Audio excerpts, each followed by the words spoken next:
13.3 billion pesos SSS. Yun ang amount ng huli sa holistic drug war ni PBBM. 13.3 billion ang most recent na huli sa Batangas. This is the biggest bust in the history of the Philippines. The biggest bust, drug bust in the history of the Philippine pesos. Nakakatawa lang na yung mga tao na galit-galitan sa droga. Eh sila ngayon yung pinagdududahan kung talagang nangyari ba tong ganap na to. Ayaw nyo nito? 13.3 billion ang nahuli? Ayaw nyo? Ayaw nyo? Ah, ayaw nyo?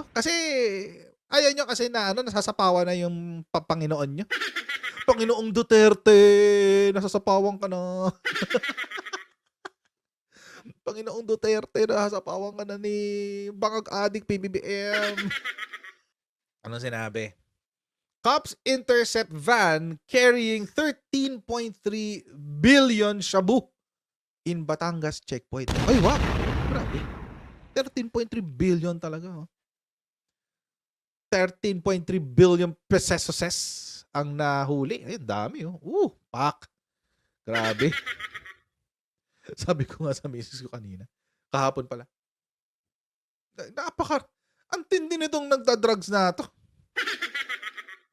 Parang lalagyanan ng lasagna to. Ang laki. Abot nga 13.3 billion lahat yan. Laki na ito. Oh. Lalagyanan ng mga tao dito, yung mga sinasharon kuneta nyo sa mga party. Di ba ganyan kalalaki yung mga Tupperware? Balutin mo ako. Anyway. Bago tayo magpatuloy sa ating topic, tayo muna ay babati sa ating mga kaibigan sa Sendwave. Yan. Kung kayo ay nasa US, UK, Canada, Italy, France, Spain, Ireland, and Belgium, may pwede kayo magpadala sa Pilipinas nang wala pong remittance fees. Take note, gamit ang Sendwave. Ang gagawin nyo lang ay download ng Sendwave app, gawa kayo ng account, lagay nyo ba account details dyan. At pwede na kayong magpadala sa Pilipinas through GCash, Cash Pickup at iba't ibang mga bangko sa Pilipinas. At kapag ginamit nyo pa ang promo code na Coach Jarrett, ayan Coach Jarrett, ay makakuha kayo ng karagdagan $20 free credit. Kaya gamitin na si Sendwave for all of your remittance needs. Yan. 13.3 billion, guys. Marcos on largest shabu bust ever. No bullet fired. Not one person dead. Ay, grabe. Grabe. May tatamaan talaga dito. Shots fired. Shots fired. Shots fired. Shots fired. Alam na kung sinong pinapatamaan. Bato-bato sa langit. Anyway. Panoorin natin yung balita. Personal na ininspeksyon ni Pangulong Bongbong Marcos ang higit 13 billion pesos na halaga ng hinihinalang shabu na nasabat sa Batangas kahapon. Tila may pasaring naman ang Pangulo sa pagmamalaki niyang walang nasawi sa anti-drug operation na ito. Nasa frontline ng balitang yan, si Maricel Halili. Bahala kayo sa ginagawa niyo, basta tuloy-tuloy lang kami. Aabutan din namin kayo. Maliit lang ang Pilipinas.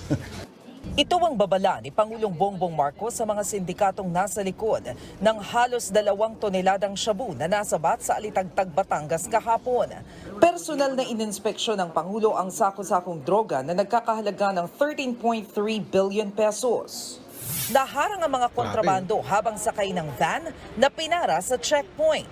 Sabi ng mga pulis, galing Santa Teresita ang sasakyan at aligaga ang driver nang hinga nila ng lisensya. Napansin tuloy nila ang nakatakip na trapal sa likod ng van. Nang tanggalin, dito na tumambad ang sako-sakong plastic container na nabistong shabu. Base sa testing at inventory, lumabas na mataas ang kalidad ng mga nasabat na shabu. Posibleng galing ibang bansa ang mga droga at ipinuslit lang dito sa Most Pilipinas. probably, galing China yan. Ikinatuwa ni Pangulong Marcos ang matagumpay na operasyon. Patunay lang daw ito na hindi kailangang maging madugo ang drug war. Nauna nang sinabi ng Interior Department kahapon na ito na ang pinakamalaking drug Grabe siya. pull sa kasaysayan ng bansa. This is the biggest shipment of shabu na nahuli natin. But not one person died. Walang namatay, With emphasis. With emphasis, guys. But not one person died. Isa pa nga. Paulit ka, paulit, Mr. President. huli natin. But not one person died. Walang namatay, walang nagputukan, walang nasaktan. Grabe, ang diin ah. Isa pa nga, ang diin eh.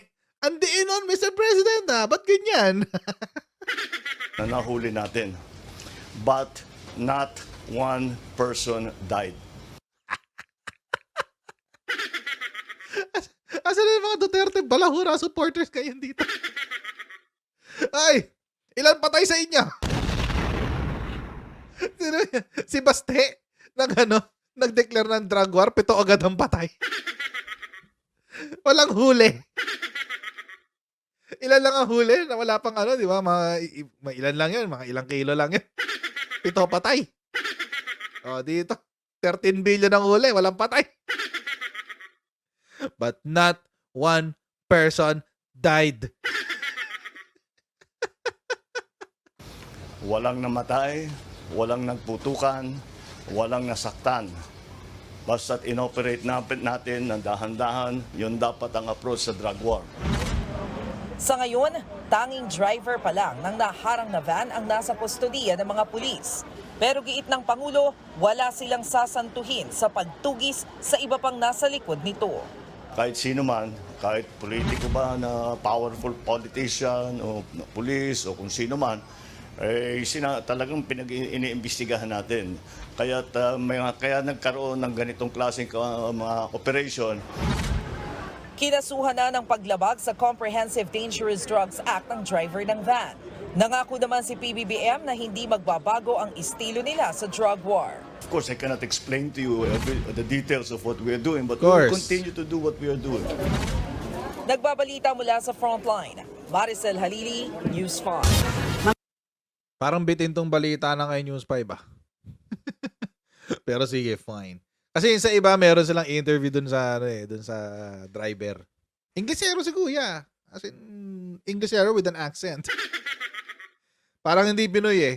Ewan ko lang, hindi ko lang alam ah. Pero, Inglesero siya with an accent. But anyway, so, eto na nga. So, nahuli na nga. Ngayon, mga kotsero, this is good news. This is good news.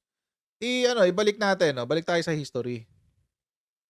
So, ito, yung sa information tungkol sa PIDEA. Ito yung total ng huli ni PBBM. Total street value. 31 billion, 0.98. So, mga 32 billion. 32 billion ang nahuli na ni PBBM. Simula nung umupo siya bilang presidente. That is from July 1, 2022 hanggang January 31, 2024. 31.98 billion. So 32 billion na. Idagdag mo pa to, ilan na? 45 billion? Nakakahiya naman kay Digong. Bakit? Buong taon buong term niya, po 88.8 billion o 89 billion na lang. Buong term niya, 6 years, 89 billion. Ibig sabihin, sa 2 taon ni PBBM, nakakalahati na niya yung total na huli sa 6 na taon ni Digong. Ay. Mahina! Mahina si Digong! Mahina!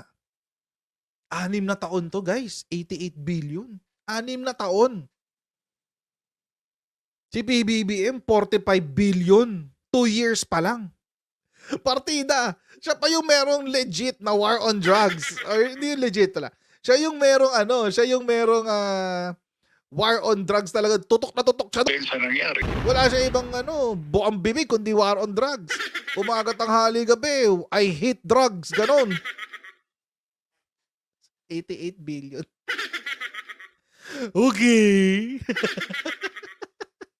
Susunugin yan. I-inventory lang muna yan. Pipicturean, i-inventory. Tapos susunugin. Wala na. That's it. Wala ibang gagawin dyan. Ano?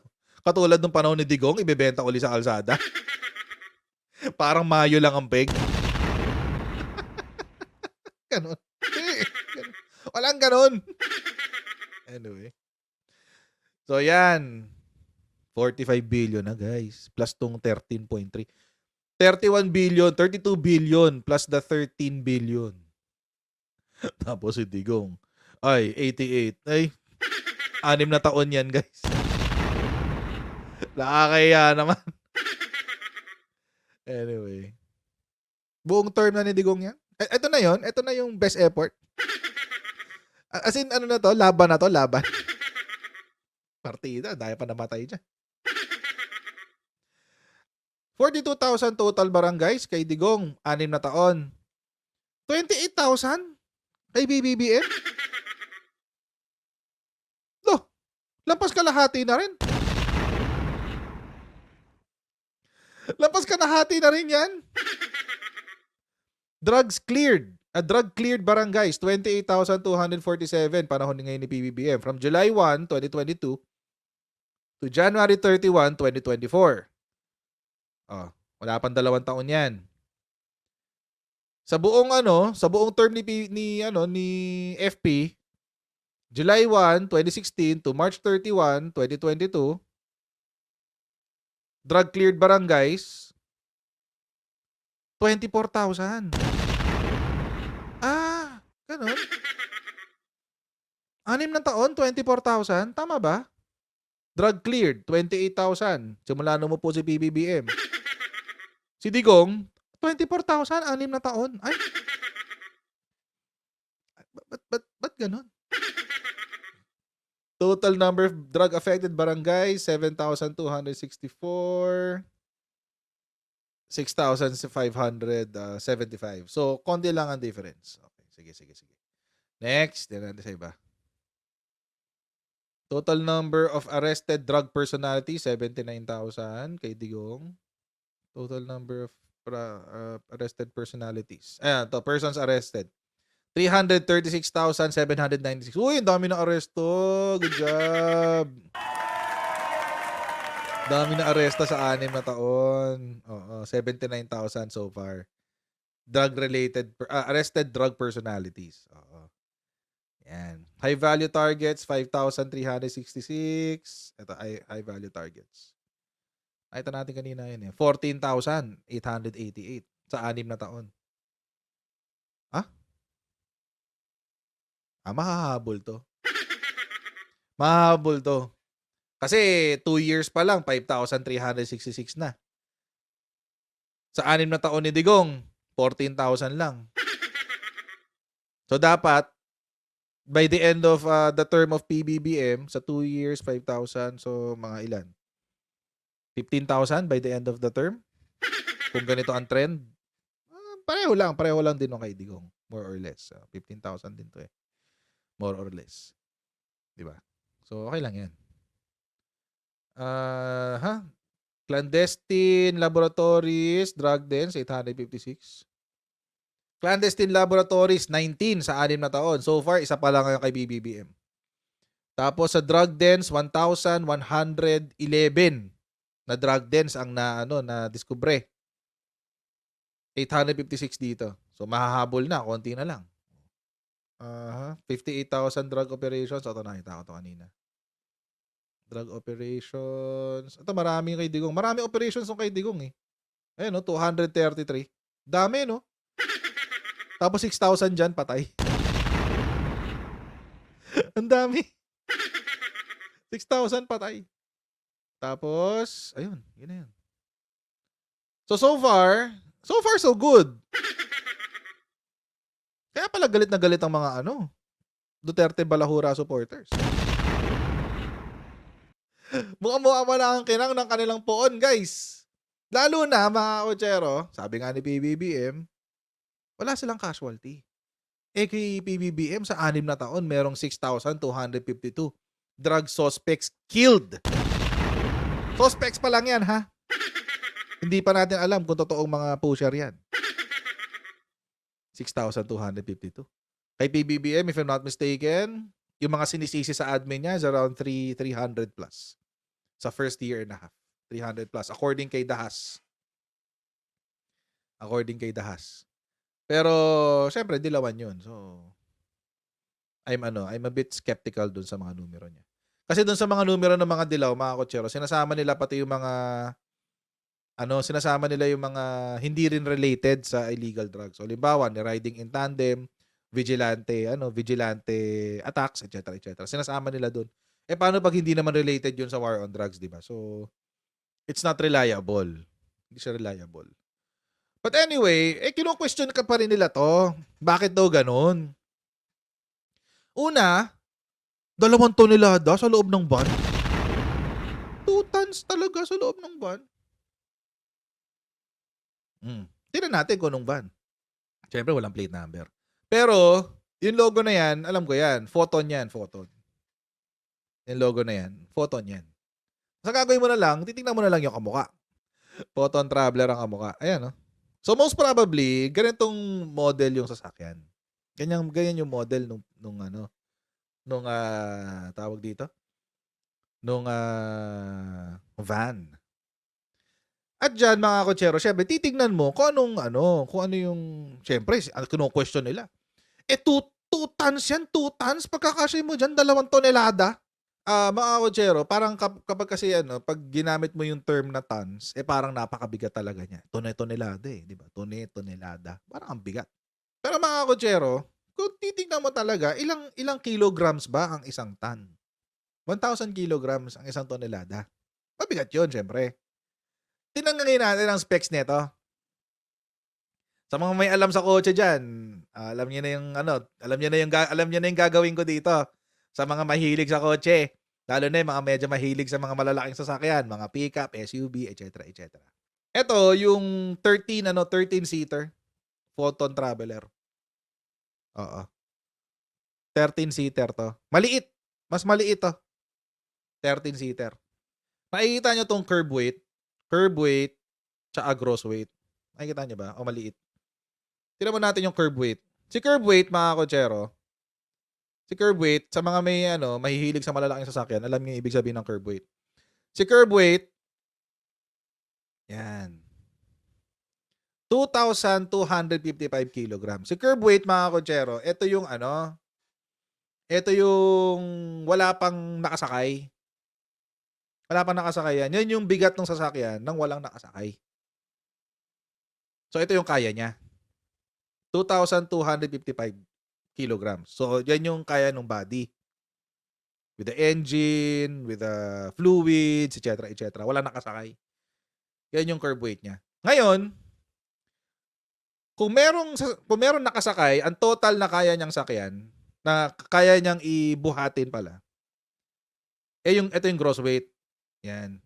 3,4. Ngayon, para makuha mo yung capacity niya, ang gagawin mo, babawas mo lang to. 3,4, babawas mo tong 2,255. Oh, may 1 ton ka na dito. 1,145. Isang sasakyan pa lang yan. Isang van lang yan. Kaya mong yun yung kaya niyang weight. Hanggang 3,400. Kung driver lang ang nandun,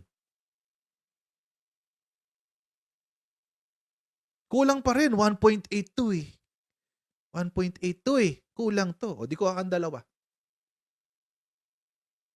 Ilan ba yung reported? 3, di ba? Narinig nyo na ba yun? Hindi lang isang van yan. 3? 3 van yan.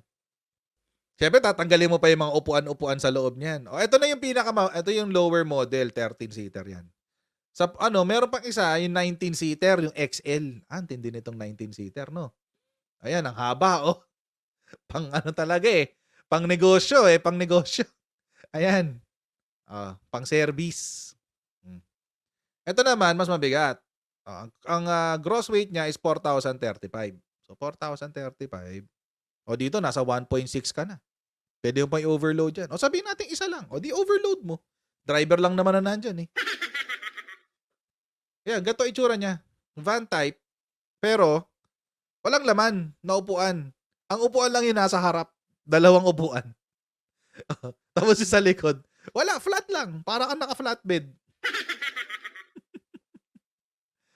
O, tapos, let's say, custom van pa siya. Let's say, kukuha ka talaga ng van para pang deliver ng drugs. Custom. Super dark tint. Palakasin mo yung suspension niya. Diba? So, kung let's say, ito yung sasakyan niya, si Photon Traveler XL, kaya niya hanggang 1.6 kilos. I-overload mo lang yung van ng 200 kilos. Yun lang. So, is it impossible? No. It's not impossible. Paano kung custom pa nga yung van? Para mag-hold ng up to 2 tons. Oh. So, pwede siya. Pwede siya. Kaya nakakatawa yung mga critics nitong nangyari na to. So that's one. Another conspiracy theory na narinig ko is this. Kasi nagsisend kayo sa akin, nagsisend ng kung ano-anong picture at screenshot eh. Nalalaman ko tuloy. Ito naman yung next na conspiracy theory. Planted daw. Planted. Ibig sabihin, peke yung huli. Sinasabi nila, hello, paano mahuhuli sa checkpoint? Talaga sa checkpoint? Talagang hindi nag-ingat sa checkpoint talaga. Galingan nga ang script. Ganun. Tapos may nabasa pa ako kanina. Galing sa isang dating USEC. Na tao dito. Grabe naman tong mga mga drug pusher na, itong mga drug na to. Sumusunod pa rin sa batas. Kasi dumaan sa checkpoint. Dumaan sa lugar na may checkpoint. Oo. Masyado nung obvious ang script para i-distract daw ang tao tungkol daw sa pagdodroga daw ni PBBM. Oo. Ganun daw, ganun. Yung drama nila. Planted daw, planted. Sabi. Ipon na yan. Sabi pa nga nung isa narinig ko kanina kay Attorney Harry Roque. Sabi daw eto, si Maharlika na naman. Siya yung reference niya, si Maharlika. Sabi daw ni Maharlika, lumang na raw yun, lumang drugs na raw yun, ganyan-ganyan. Kung lumang drugs yun, kaninong drugs yun? Di panahon ni Digong. Lumang drugs pala eh. But anyway, that's not the point. The point is this. Kasi sinasabi nila, hindi yan legit kasi sa checkpoint na huli. Ano ba naman yan? Sa checkpoint talaga, galingan nyo nga yung script nyo. Ganon.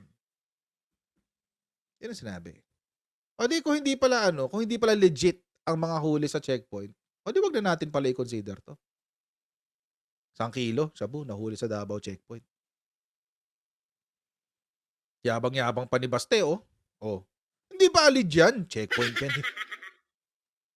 Lang kwenta. Checkpoint yan, napakawalang kwenta yan. Planted yan, ano ba? Gumagawa lang ng pangalan si Bastian, ano ba? Sa checkpoint yan eh. Baste kilo lang. Sabi ni Beto. Si Basti daw kilo lang. Planted yan. Is 1.1 kilo lang. Baka galing yan dun sa mga pusher na pinatay nila. Hindi, joke lang. Hindi yan sa pusher na pinatay nila kasi 2023 pa to. Bago lang yun. Bago lang yung drug war sa Davao. Ito lang yun, 2024. Hindi. Ito planted to. Check. Sa checkpoint kasi. Sa checkpoint na huli. So planted to. Oo. Planted yan. Huwag tayong maniwala dyan. Ito kaya. 2.4 million worth of illegal drugs seized in Sirawan checkpoint. Oy, checkpoint din to sa Davao City. Hindi. Dito totoo to. Dito totoo to. Davao City. Una, Davao City may drugs. Maniniwala kayo, Davao City may drugs? Panahon ni Sara Duterte? Walang drugs sa Davao City. Fake to. Wala. Davao City eh. Pinapatay mga pusher dyan eh. Pusher lang. Hindi yung drug lord. Pusher lang. Hindi. 2.4 million. Nahuli sa checkpoint. Checkpoint. Di totoo yan. Checkpoint yan eh. Walang huli yan. Planted yan, planted. Planted yan. Planted yan. Sara Duterte? Planted yan. DOJ approves criminal raps versus 10 in biggest Cebu haul. Oh. Ito yung akala ko kanina. 11 billion pesos to, guys. So 11 billion pesos worth of shabu. Yan. Duterte honors NBI over 11 billion drug haul. O, siya pa presidente niyan. Yan. Saan nahuli to? A checkpoint din yan. Ayan, At least 1,855 kilos of shabu were confiscated by the NBI during a sting at a checkpoint in Barangay Common on March 15. Checkpoint din, Checkpoint. Hindi totoo to, checkpoint to eh. So, porke nangyari sa checkpoint, sabihin hindi valid. Ano ba yun? Labo. Sususpend natin yung common sense natin dahil gusto nyo lang, ayaw nyo lang pala na hindi bida yung, Father Digong nyo. Praise the Father. Praise the Father sila eh. Digong eh. Praise the Father. Gusto nyo ganun? Sukuan tayo ng common sense at logic para lang makapuri kayo kay Digong? Huwag naman. Patawa kayo eh. Diba? Merong huli sa checkpoint si Sara. May huli sa checkpoint si Baste. May huli sa checkpoint si Digong. Hindi sila lang ang valid na checkpoint. Kasi may war on drugs sila eh. Kasi yung war on drugs nila, pumapatay ng tao, yun lang ang valid. So mga kutsarang, dito lang po muna tayo for tonight. Please don't forget to like, share, and subscribe, and follow tayo sa ating Facebook page. And I'll see all of you tomorrow in the next Coach Giant Live. Bye everyone. See you next time. Bye!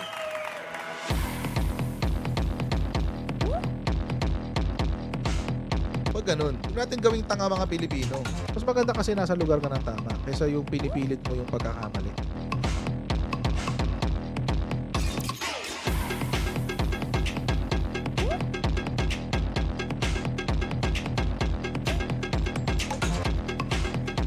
Are they willing to go that far? Hindi makakalimutan ng Pilipino yan hanggat di nasasagot niya. Sino ngayon nagsasabi ng totoo?